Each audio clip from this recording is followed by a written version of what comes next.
السلام علیکم ورحمۃ اللہ۔ حضرت یوسف کی زندگی کے واقعات جاری ہیں اور ہم اس مقام تک پہنچ چکے ہیں کہ جیل سے چھٹکارا ملنے کے بعد حضرت یوسف کو فرعون نے اپنے دربار میں بلا لیا اور جو فرعون کے خواب کی تعبیر حضرت یوسف نے بیان کی تھی اس کے تعلق سے حضرت یوسف سے اس نے مشورہ کیا۔ تو حضرت یوسف نے کہا کہ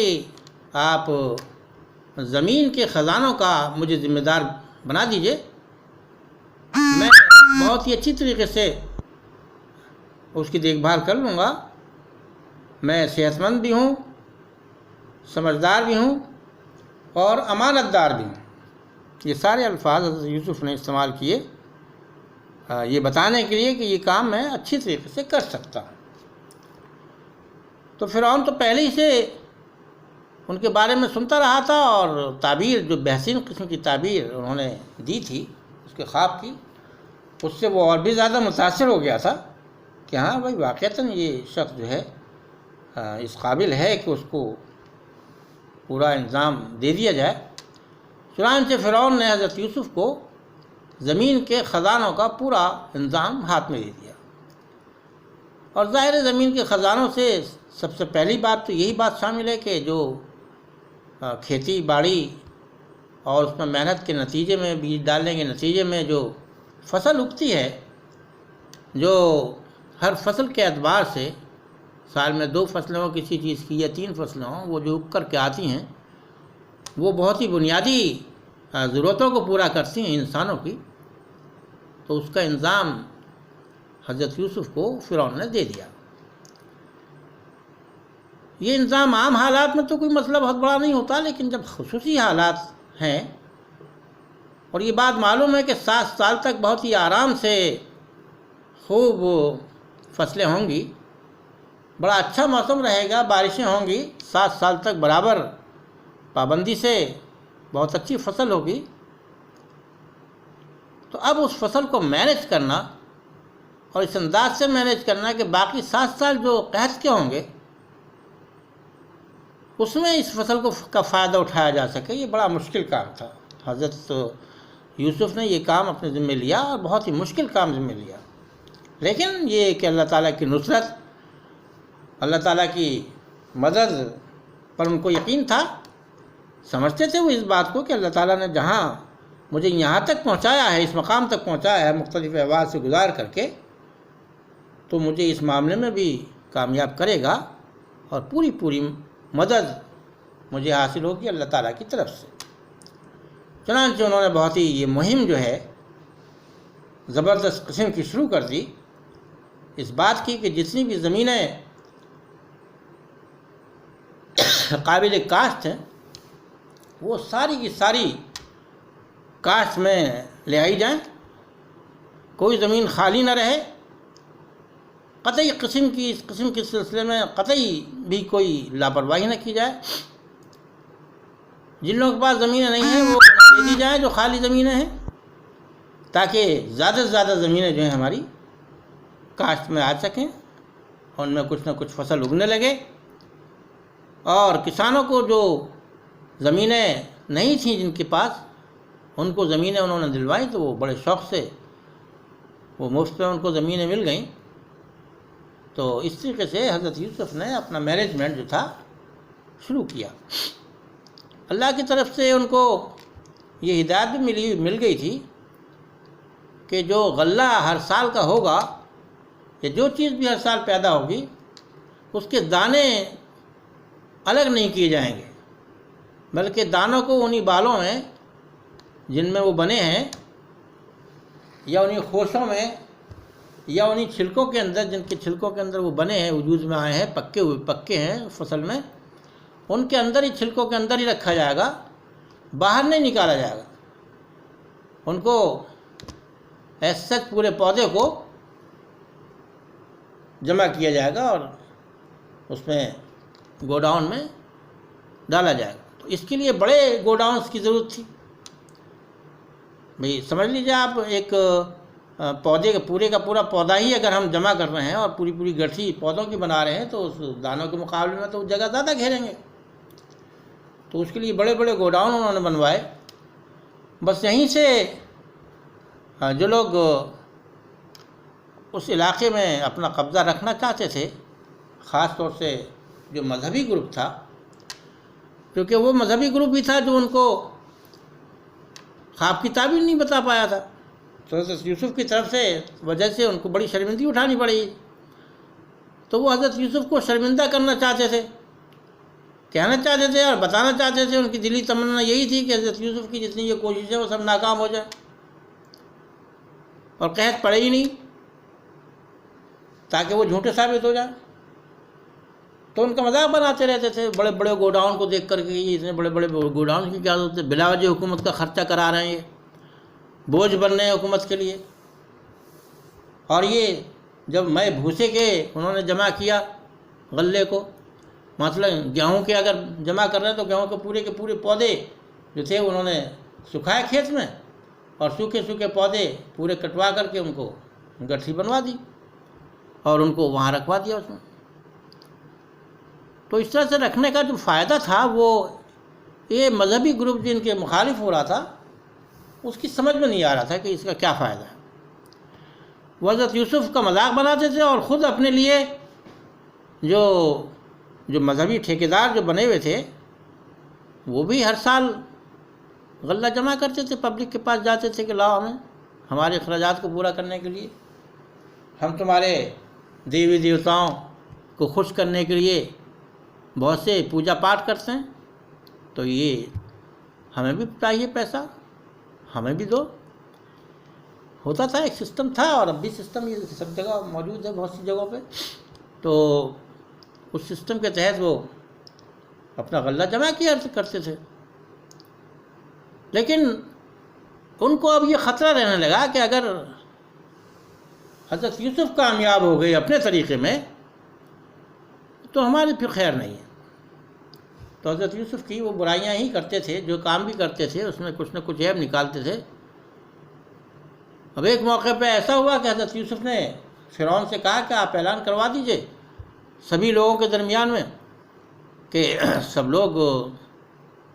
جو حکومت کی طرف سے گوڈاؤن بنوایا جا رہے ہیں اس میں غلہ جمع کریں، اور جب قحط کا زمانہ ہوگا انہیں حکومت کی طرف سے غلہ دیا جائے گا، پریشان نہ ہو. یہ تو حکومت کی طرف سے اعلان کرایا گیا. اور یہ مذہبی ٹولہ جو تھا وہ اس کے خلاف بولنا شروع کر دیا اس نے. ارے یہ سب دھوکہ ہے، جھوٹ ہے، یہ سب کچھ نہیں ہونے والا، کوئی قحط نہیں آنے والا، یہ یوسف کی بس مکاری ہے. اس قسم کی باتیں کر کر کے انہوں نے لوگوں کو بھڑکانا شروع کر دیا. اور ظاہر ہے اس کا اثر ہوتا ہے ایسی چیزوں کا. لیکن تو کہ حضرت یوسف بہت محنت کر رہے تھے، جدوجہد کر رہے تھے، اور بہت ہر چیز کا پتہ رکھتے تھے. تو ہر ان کی کوشش جو مذہب کی طرح کے لوگ، مذہبی قسم کے لوگ جو اس کے علاقے کے پادری تھے، پنڈت تھے اپنے ان کے دور کے، وہ تو تھے بت پرست، بتوں کی پوجا کرنے والے تھے، یہ ستاروں کی پوجا کرنے والے تھے یہ لوگ. تو ان کی چال پر نظر رہتی تھی حضرت یوسف کی کہ وہ کس قسم کی چالیں چل رہے ہیں، ہمارے خلاف چل سکتے ہیں اور چلیں گے، وہ اس سے ہوشیار رہا کرتے تھے. لیکن ظاہر فرعون جو تھا وہ بھی بہت زیادہ مذہبی قسم کا آدمی نہیں تھا، اور ادھر حضرت یوسف سے متاثر تھا وہ. تو حضرت یوسف کی پالیسیز کو وہ سراہتا تھا، ان کا ساتھ دیتا تھا. تو یہ پوائنٹ بھی مذہبی گروپ کے لوگوں کے لیے بڑا عجیب قسم کا اور بڑا ان کے لیے مددگار ثابت ہو رہا تھا. یہ کیسے تھے اس پوائنٹ کو لے کر کے کہ یہ ایک ایسے شخص کا ساتھ دے رہا ہے جو ہمارے دیوتاؤں کو نہیں پوچھتا. لیکن مصر میں ایسے لوگ پہلے سے موجود تھے جو ان دیوتاؤں کو نہیں پوچھتے تھے اور اعلان نہیں کرتے تھے، لیکن یہ مانتے بھی نہیں تھے ان کو. مثال کے طور پر عزیز مصری تھا. عزیز مصر جو تھا وہ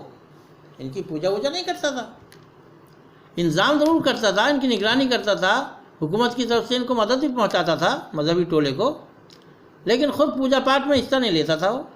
جانتا تھا کہ وہ یہ کچھ نہیں کر سکتے اور یہ لوگ سب بے ایمان ہیں، تو ان کے ساتھ سختی کا رویہ اپناتا تھا وہ عزیز مصر۔ تو ماحول تھا وہاں اس طرح کا کہ کچھ لوگ مخالف تھے مذہبی ٹولے کے، مذہب کے مخالف نہیں بلکہ مذہبی وہ جو گروپ تھا مذہب کا، جس انداز سے اس مذہب کو پریزنٹ کر رہے تھے، وہ پیش کر رہے تھے، اس وجہ سے وہ ان کے مخالف تھے، اور اس مخالفت میں ظاہر سی بات ہے عزیز مصر بھی شامل تھا، اور خود فرعون بھی ان کے اس طریقوں کو پسند نہیں کرتا تھا۔ خیر، تو حضرت یوسف نے جب یہ گوڈاؤن بنانے شروع کیے، ان میں جمع کرنا شروع کیا، تو لوگوں نے مذاق بنایا، بہت ہنسی ٹھٹا کیا۔ اب حضرت یوسف کو یہ احساس ہوتا ہے جب ہنسی ٹھٹا یہ کر رہے ہیں اور کر سکتے ہیں اور جگہ جگہ یہ باتیں کر سکتے ہیں، ہو سکتا ہے نقصان بھی پہنچانے کی کوشش کریں، تو وہ پہرے داری انہوں نے وہاں کرا دی، جہاں جہاں گوڈاؤن انہوں نے بنوایا وہاں پہرے داری ضرور کروائی، کہ اگر خدا نہ خواستہ یا تو یہ لوٹا جا سکتا ہے ان کو، اور ہو سکتا ہے اس کے پیچھے مذہبی ٹولہ ہو، اور ہو سکتا ہے کچھ اور چور ڈکیت ہوں، تو اس کی پوری نگرانی انہوں نے کی بڑی محنت سے، بڑی جد و جہد سے، اور اللہ تعالیٰ نے ان کو، چونکہ طبیعت اور مزاج ان کا ایسا تھا کہ وہ ہر شخص سے عزت دیتے تھے، ہر شخص کو تو سب سے ان کو عزت ملتی تھی۔ جیل کے زمانے میں بھی ایسے بہت سے لوگ ہو گئے تھے جو ان کو گرویدہ ہو گئے تھے، اور اب یہاں جب انتظام ان کے ہاتھ میں آیا تو اس میں انتظام اتنا عمدہ چلایا انہوں نے کہ اس میں بھی بہت عمدہ ان کا کام رہا۔ بہرحال یہ کہ انہوں نے اپنے یہ نظم جو تھا وہ چلانا شروع کر دیا، اور 7 سال کے درمیان میں انہوں نے اتنا غلہ اور اتنی ضرورت کی چیزیں جمع کر لیں کہ اگلے 7 سال جو ہیں وہ جو قحط کے ہیں وہ آسانی سے گزر جائیں۔ تو زمین کا استعمال بہت زیادہ ہوا، اور جو قابل کاشت زمین نہیں سمجھی جاتی تھی، یہ سمجھا جاتا تھا کہ اس میں کچھ اگ نہیں سکتا، کچھ بونے سے کوئی فائدہ نہیں ہے، اس میں بھی لوگوں نے محنت کی تو اس میں زمین اپجاؤ ہو گئی وہ۔ تو حضرت یوسف کے اس کارنامے کی وجہ سے بہت لوگ اس سے متاثر ہوئے، اور بہت لوگ اس بات کو سمجھے کہ ہاں بھائی جو زمینیں ہم نے بالکل چھوڑ رکھی تھیں، یہ سمجھتے تھے ان سے کوئی غلہ نہیں اگے گا، کچھ نہیں ہوئے گا، اور حضرت یوسف نے ہم سے کہہ کر کے اور امید دلا کر کے یہاں پر بیج بلوایا اور آبپاشی کرائی، اور دیکھو کتنی فصلیں اچھی عمدہ قسم کی فصلیں یہاں ہو رہی ہیں۔ تو ہم تو بڑے نقصان میں تھے کسی زمانے میں، یوسف نے آ کر کے تو ہمیں تو بڑا فائدہ پہنچایا۔ تو فرعون بھی اس سے بہت زیادہ مطمئن تھا، بہت خوش تھا۔ تو بہرحال وہ اگلے 7 سال کی تیاری انہوں نے خوب اچھی طریقے سے کی،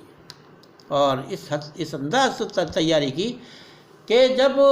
قحط کا زمانہ شروع ہو تو جو فرعون کا جتنا حکومت کا علاقہ تھا، جو فرعون کی جتنی پبلک تھی، اس کو تو وہ پورا کر ہی دے، فرعون کی ٹیریٹری سے باہر اور لوگوں کو بھی اگر ضرورت ہو ان کی بھی ضرورت پوری کی جا سکے۔ حضرت یوسف نے ایسی پلاننگ کی، انہوں نے صرف فرعون کی جو ایریا تھا، علاقہ تھا، اسی کی فکر نہیں کی، بلکہ انہوں نے پوری انسانیت کی فکر کی۔ انہوں نے سوچا کہ جب قحط پڑے گا تو صرف اسی علاقے میں نہیں پڑے گا، اس کے اثرات دوسرے علاقوں میں بھی ہوں گے، اور وہاں کے علاقے کے لوگ بھی پریشان ہوں گے، اور ان کو تو یہ سب ترکیبیں معلوم نہیں ہیں۔ ہمیں تو ملی ہوئی ہے مدد، فرعون کی طرف سے مدد ملی ہوئی ہے، اللہ تعالیٰ کی طرف سے سہارا ملا ہوا، اس کی طرف سے پوری ہمیں جانکاری حاصل ہو رہی ہے، تو سب علاقوں میں تو یہ جانکاری نہیں ہوگی۔ تو انہوں نے بہرحال اس انداز سے یہ سب کام کیا تھا کہ صرف فرعون کی حکومت میں جو لوگ رہ رہے تھے، جو ان کی رعایا تھی، انہی کا فائدہ نہ ہو، بلکہ اس رعایا سے باہر جتنے اور دوسرے ملک ہیں، جتنی اور آبادیاں ہیں، حکومت کسی کی بھی ہو وہاں، اس آبادی کو آپ کی اس کوشش سے فائدہ ہو۔ یہ ان کی پلاننگ تھی، اور بڑی پلاننگ تھی، اور بہت عمدہ انداز سے انہوں نے یہ پلاننگ کی، اور اس پلاننگ کو نقصان پہنچانے کی 2-1 کوششیں بھی ہوئیں مذہبی گروپ کی طرف سے۔ کہیں کہیں آگ لگانے کی کوشش کی گئی گوڈاؤنس میں، کیونکہ بھوسے میں تو آگ بڑی آسانی سے لگ جاتی ہے نا، تو باہر یہ کوشش کی آگ لگانے کی، لیکن وہ کوشش میں ناکام رہے، کامیاب نہیں ہو پائے، کیونکہ پہرے داری کا نظم بہت سخت تھا۔ اب جب اس قحط کے زمانہ شروع ہوا تو ظاہر ہے اب جتنی زمینیں قابل کاشت ہو گئی تھیں وہ بھی اب اس قابل نہیں رہیں، جو پہلے سے قابل کاشت تھیں وہ بھی اس قابل نہیں رہی کہ ان کے اندر کچھ بویا جا سکے، کیونکہ بارش ہی نہیں ہوئی تھی۔ اس زمانے میں کنویں تو ہوتے نہیں تھے کہ قدرتی طور پہ ٹیوب ویل لگا کر کے پانی نیچے زمین سے کھینچ لیا جائے، اور دریا میں جب قحط ہوتا ہے، پانی بارشیں نہیں ہوتی تو دریا بھی بہت ہلکے ہو جاتے ہیں، ان میں پانی وانی نہیں رہتا، تو بہرحال بہت کم گنجائش رہتی ہے قحط کے زمانے میں اس بات کی کہ کچھ فصلیں اگیں۔ لیکن جو بھی کچھ فصلیں تھوڑی بہت اگتی رہیں وہ اگتی رہیں، اس کا فائدہ اٹھایا حضرت یوسف نے اپنی انتظامی صلاحیتوں سے، اور جو کچھ انہوں نے جمع کیا تھا اس کو بڑے سلیقے سے استعمال کیا، پلاننگ کی باقاعدہ انہوں نے، اور ہر علاقے میں لوگوں کی تعداد پہلے سے معلوم کر لی انہوں نے، سب اس کے رجسٹر وغیرہ بنوا لیے، اور یہ فیصلہ ان کے ذہن میں بالکل واضح ہو گیا کہ ہمیں کتنے اناج کی ضرورت پڑے گی 7 سال تک متواتر اگر ہم خرچ کریں گے تو ہر سال کتنے لوگ ہمارے ایسے ہیں جن کو ضرورت پیش آئے گی، اور کتنا ہم کو اناج چاہیے گا، ہمارے پاس اتنا اناج ہے یا نہیں۔ یہ باقاعدہ انہوں نے اس کا ایک اسسمنٹ، ایک اندازہ پہلے ہی سے لگا کے رکھا۔ اب جب یہ قحط پڑنا شروع ہو گیا اور چاروں طرف سے لوگوں کو پریشانی شروع ہوئی اور ان کے ہاں کوئی پریشانی نہیں ہوئی، تو انہوں نے اپنے علاقے کے لوگوں کو تو سب سے پہلے اعلان کر ہی دیا کہ بھائی جس کو جو بھی شخص ضرورت ہو اپنے علاقے کے جو ماہرین ہیں، جو انتظام کرنے والے ہیں، ان سے لکھوا کے ان سے سمجھ کے آئے اور سستے داموں پہ یہ خرید کے لے جائے ان سے، اور اگر نہ بھی ہو دام نہ ہو تو بغیر داموں کے بھی دینے کے لیے تیار تھے، مفت میں دینے کے لیے تیار تھے۔ تو یہ قحط جو تھا وہ قحط صرف مصر میں ہی نہیں پڑا، بلکہ حضرت یعقوب جس علاقے میں رہ رہے تھے، یا حضرت یعقوب کی اور ساری اولادیں جس علاقے میں رہ رہی تھیں، وہ علاقہ کنعان کے نام سے جانا جاتا ہے، وہاں بھی قحط پڑا، تو وہاں بھی پریشانی شروع ہوئی۔ تو وہاں حضرت یعقوب سے ان 10 بھائیوں نے کہا کہ بجان یہ قحط کا حالت تو بہت بری ہے، ہمیں بھی کھانے کو نہیں مل رہا، کم سے کم ہو رہا ہے، اور ہمارے جانور جو ہیں وہ بھی بھوکے پیاسے مر رہے ہیں۔ تو وہاں پڑوس میں جو حکومت ہے فرعون کی، وہاں پر جو منتظم ہے، جو وہاں کا عزیز مصر ہے یا وہاں کا جو منتظم ہے، اس کا نام بھی یوسف ہی ہے، وہ بہت اچھا آدمی ہے، سنا ہے اس کی شہرت ہو رہی ہے، اور وہ سستے داموں پہ غلہ دے دیتا ہے یا چیزوں کے بدلے میں غلہ دے دیتا ہے، تو آپ ہمیں اجازت دیں تو ہم جائیں وہاں اور جا کر کے غلہ لے کے آئیں۔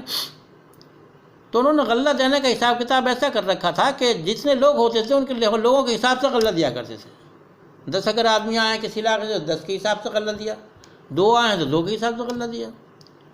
یہ فکر نہیں کی تھی کہ صاحب وہ جب وہ اگر بہت سا پیسہ لے کے آئیں یا سونے چاندی کے ڈھیر لے کے آئیں تو ان کو اکٹھا دے دیں، نہ، کیونکہ انہیں 7 سال چلانا تھا، تو انہیں تو ضرورت کے حساب سے دینا تھا کہ بھئی کسی شخص کی 7 سال تک ضرورت جو ہوگی وہ آہستہ آہستہ آ کر کے لیتا چلا جائے، یہی نظم انہوں نے قائم کیا تھا۔ اور اگر کوئی شخص دے سکتا ہے اس کے بدلے میں کوئی چیز تو وہ اس سے وہ چیز لے لی جائے اور غلہ دے دیا جائے، نہیں دے سکتا تو ایسے ہی دے دیا جائے اللہ کے نام پہ۔ یہ انہوں نے سسٹم قائم کیا تھا، لیکن ہر شخص کے اعتبار سے، جو شخص جا رہا ہے وہ اگر وہ خود جا رہے ہیں وہ ان کے حساب سے، اور ان کے وہ خبر دے گا کہ بھئی میری 1 بیوی ہے، 2 بچے ہیں، 3 بچے ہیں، یہ سب بتائے گا، اس کے حساب سے اس کو سامان مل جائے گا۔ یہ نظم انہوں نے قائم کیا تھا۔ اب یہ 10 کے 10 بھائی وہاں پہنچے، جب وہاں پہنچے تو حضرت یوسف نے تو انہیں پہچان لیا، کیونکہ حضرت یوسف نے تو ان کو ایسی عمر میں دیکھا تھا جیسی عمر میں بعد میں بہت زیادہ تبدیلی نہیں آتی اور آدمی پہچان لیا جاتا ہے۔ لیکن حضرت یوسف جو بچپن ہی میں جن کو پھینک دیا گیا تھا کنویں میں، اب 18-20 سال کے بعد وہ جوان ہو چکے تھے، ان کی شکل میں کافی تبدیلی آ چکی تھی، تو یہ 10 بھائی وہاں ان کو جا کے پہچان نہیں سکے۔ حضرت یوسف نے انہیں پہچان لیا، لیکن باہر پہچانا انہوں نے، سمجھ لیے کہ بھئی یہ میرے بھائی ہیں، مگر انہوں نے ابھی یہ ظاہر نہیں کیا کہ میں تمہارا بھائی ہوں۔ وہ انہوں نے رویہ ان کے ساتھ بہت اچھا کیا، خوب مہمانداری کی ان کی، خاطر تواضع کی، اور خاطر تواضع کے درمیان میں ہی انہوں نے یہ کیا کہ بات چیت کی، معلومات کی، پتہ لگایا کہاں سے آئے ہیں آپ، کتنے بھائی ہیں، یہ سب چیزیں معلوم ہو گئیں، آپ کے باپ کا کیا نام ہے، یہ سب انہوں نے پوچھ گچھ کر کے سب رکھا اور ان کا غلہ جو تھا وہ دے دیا۔ جب باتیں ہو رہی تھیں تو انہوں نے یہ بتایا کہ ایک بھائی اور ہے ہمارا، اس کا نام بنیامین ہے۔ تو انہوں نے کہا اسے کیوں نہیں لائے؟ کہ نہیں وہ ابھی ذرا زیادہ بڑا نہیں ہے، اور ویسے بھی وہ ہم 10 جو ہیں ایک ماں سے ہیں اور وہ دوسری ماں سے ہے۔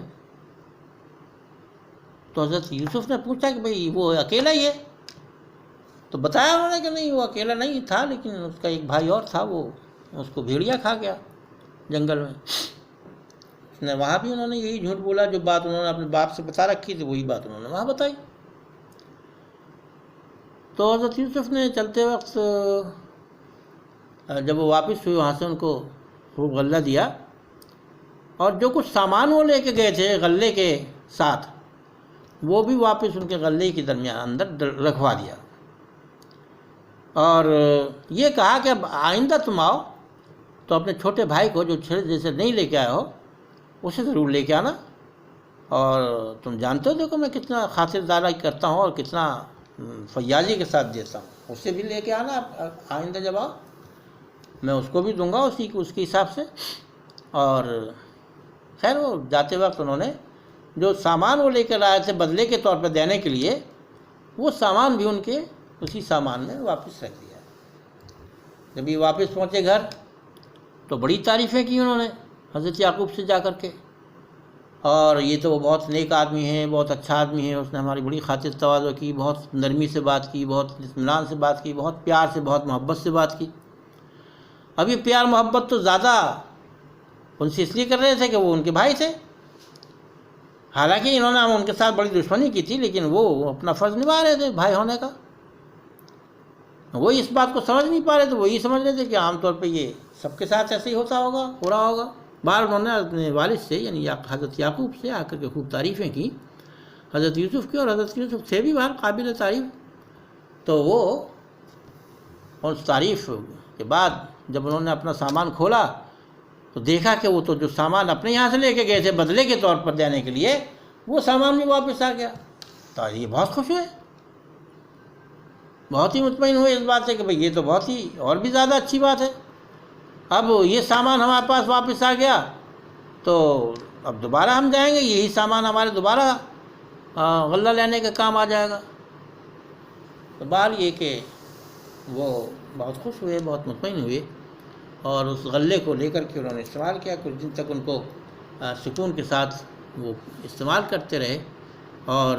کھاتے پیتے رہے۔ اس کے بعد پھر دوبارہ جب انہیں ضرورت پیش آئی تو پھر دوبارہ وہ وہاں گئے، لیکن یہ کہہ دیا تھا حضرت یوسف نے کہ اب کہ تم اس نے چھوٹے بھائی کو لے کے آنا ورنہ میں تمہیں غلہ نہیں دوں گا۔ تو اب یہ دوبارہ جب جانے لگے تو حضرت یعقوب سے انہوں نے یہی درخواست کی کہ آپ اجازت دیں اسے ہمیں ساتھ بھیجیں۔ تو حضرت یعقوب نے یہی کہا کہ مجھے تمہارا اطمینان نہیں ہے، تم لاپرواہ قسم کے انسان ہو، میرے ایک بیٹے کو تم کھو چکے ہو، اس دوسرے بیٹے کو تمہارا لاپرواہی کرو گے۔ تو خوب انہوں نے قسمیں وسمیں کھائیں، اور پھر قسمیں وسمیں کھانے کے بعد تیار کر لیا حضرت یعقوب کو، اور پھر انہوں نے جانے کی اجازت دے دی۔ اب یہ گئے کیسے پہنچے، کس انداز سے پہنچے، یہ واقعہ انشاءاللہ آگے بیان کریں گے، اور اس وقت تک کے لیے انتظار کیجیے۔ اللہ نے چاہا تو زندگی بخیر رہی تو آگے یہ سلسلہ قصہ جاری رہے گا انشاءاللہ العزیز۔ اللہ تعالیٰ ہم سب کو عمل کرنے کی توفیق عطا فرمائے، پیغمبروں کے ساتھ ان کی زندگی سے کچھ سیکھنے اور ان کی زندگی کے مطابق اپنے آپ کو ڈھالنے کی کوشش کرنے کا ہمیں جذبہ پیدا کریں۔